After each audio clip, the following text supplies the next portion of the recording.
There isn't enough words that I could come up with to portray my excitement for Attack on Titan Final, Part 3, Part 1. I don't care what you want to call it. The final stretch is here, and the only one that I think can get across my excitement is my boy Charlie.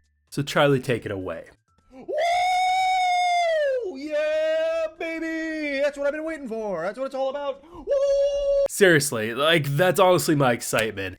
I am so glad that Mappa nailed this chunk of chapters. We have the announcement that fall of this year, the last part of Attack on Titan will be ending, and that's right around the time I think it will mark the 10-year anniversary of episode 1 of season 1 dropping. It's all coming to a close, and the moments that, even though I've really enjoyed Mappa's touch to this, I was like, there's no way it's gonna go quite as hard as maybe some of those wit moments.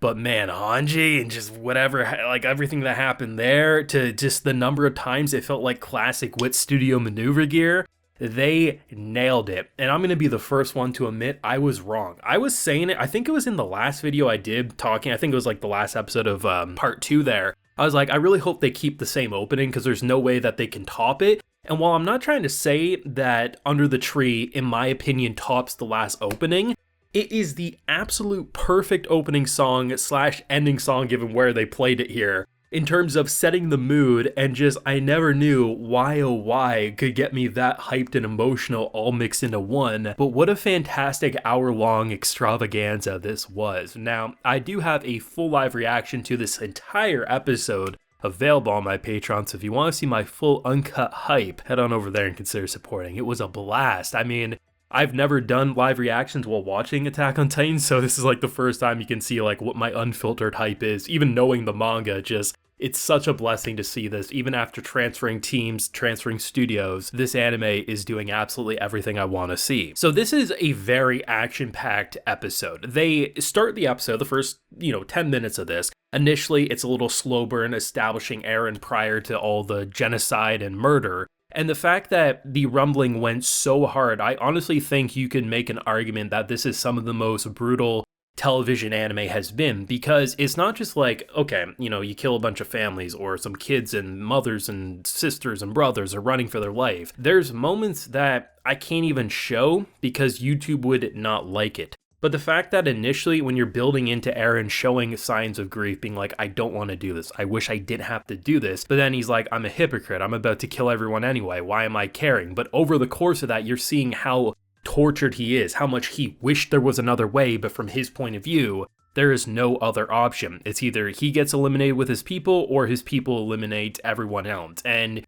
while the argument is probably justified from a needs of the many versus needs of the few, that maybe Eren should be taken out and, Paradis just be eliminated, he even brings that up. He's like, hey, if that happened, probably the world would be happier. But as a man who wants his freedom, he's not going to let that happen. And to see the tears as then you crush that boy and just him trying to pick up the money, it's just so painful. And when I was like, oh, you know what, maybe they actually they kind of did that censoring maneuver where like, okay, they quickly cut away when the kid got stomped. I was like, therefore, you can make the argument they didn't show it that graphic. No, they pull away after and you see just the concrete and the guts. I was like, okay, no, they showed it all. They definitely did. And when you consider that this show, all the way 10 years back, basically, started with a single Colossal looking over those walls, a young Eren Yeager at the fear and everyone running for their life. You think there's no better establishing shot to any anime. It's so different. It's so brutal. This show now has thousands of those marching to the entire world. And we see how quickly, once they stomp over, there's nothing left but a footprint. Maybe if you zoom in real close, you'll see some gore, you'll see some blood. But it doesn't change the fact that there's nothing left outside of that. And it's terrifying, right? When you think about the fact that when Eren unleashed these Colossals, they were inside the wall. So each Colossal is basically roughly the height of the walls that protected Paradis Island. You have that. You have an army of that. So you have an idea of how tall that is when you look at these Colossals. And then there's Eren hovering over that. And you're like, Imagine thinking back in season 1 there was a way to make the walls coming down more terrifying. Eren did exactly that with an army of those and himself being even more terrifying. He's just a lanky, bony bastard, but literally, man, you see at the end of this episode, this big ass long hour-long episode, you know, monkey see, monkey do, he summons the beast, and it's just, he's got a lot of power. And there's not a lot of hope. There really isn't. And just to see the moral dilemma. And I love how in this episode, you basically get the concept of like, hey, Eren has the control of all the Titans. So why do we still have our abilities? It's almost like he wants us to stop him, right? Or at the very least, he wants us, you know, to do something. And Eren summons them to pass for a very quick chit chat. And basically it gets summed down to as this. There's only one option. You kill me or I win. That's basically it. If you want to stop me, you have to kill me. The only reason we're talking right now is because I'm telling you I don't want to talk. But for Eren, he's one person who understands freedom and what it means to be free. For the world, he acknowledges he's taking their freedom away. He's crushing the world and removing so many more people's lives and freedom than compared to his own island and people. But for his people, for his family and friends and those that come from where he is, he's not going to take their freedom away. They have the choice. They have the option to try to fight and kill him. And if they do that, then the rumbling will stop and you'll have to deal with the consequences. Maybe you're right. Maybe there is a different way. But Eren's saying, I'm not stopping. And I think that's such a hard point, a hard-hitting moment, because for Armin, for Mikasa, they're thinking, they're hoping, and then it just all comes crumbling down. And we end this part. It's a pretty big blue balls way, but there's no other way to end it other than Armin landing and saying, yo, we're gonna have a talk whether you like it or not. Yes, it's a 6 months wait, give or take, for the next final batch of Attack on Titan content, but I think they hit everything they need to. They give the slower moments, those character moments. Annie, I mean, a character who was removed from the story for so long. A lot of authors would fumble with that. I know initially when Annie was removed, people would be like, oh, when's she coming back? When's she coming back? But she had no importance because she literally, from her point of view, was a prisoner and couldn't do anything. But with such a short amount of time, she has such an emotional connection, and to see,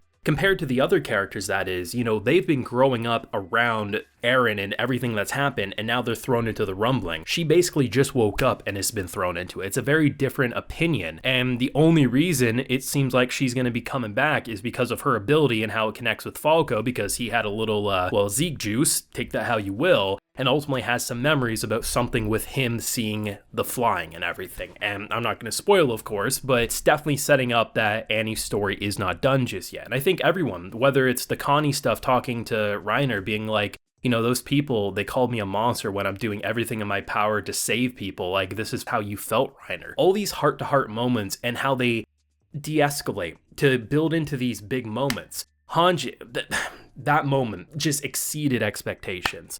The Human Torch farewell was beautifully handled. I mean, being the commander of the Survey Corps is literally asking for death. Ask Erwin, ask Hanji. But just the fact that you needed someone to stay behind, because Flog, he ain't going down without a fight, man. He literally held onto that boat for his dear life, and, you know, seriously, good shot on the boy, all things considered. Another character you never thought was going to be as developed as he ended up. Crazy bastard, but man, does he look at the devil that is Eren as his only saving grace here. The animation itself just kind of speaks for itself. It gave me that reminiscent old school vibe of Wit Studio back when Levi, the bar scene, the rooftop scene in season 3, that's the vibe their final moments felt like. Just the spinning, the momentum as the flames are catching on and it engulfs. It's, you know, I read the manga dozens of times, so like it doesn't hit as hard as it will for an anime only who didn't see it coming. But in terms of the music, the OST, just everything about it was just so picture perfect. It was immaculate. I wouldn't change a damn thing. And the fact that by the end of the episode, I was like, okay, we've seen our maneuver gear fun. That's all well and good.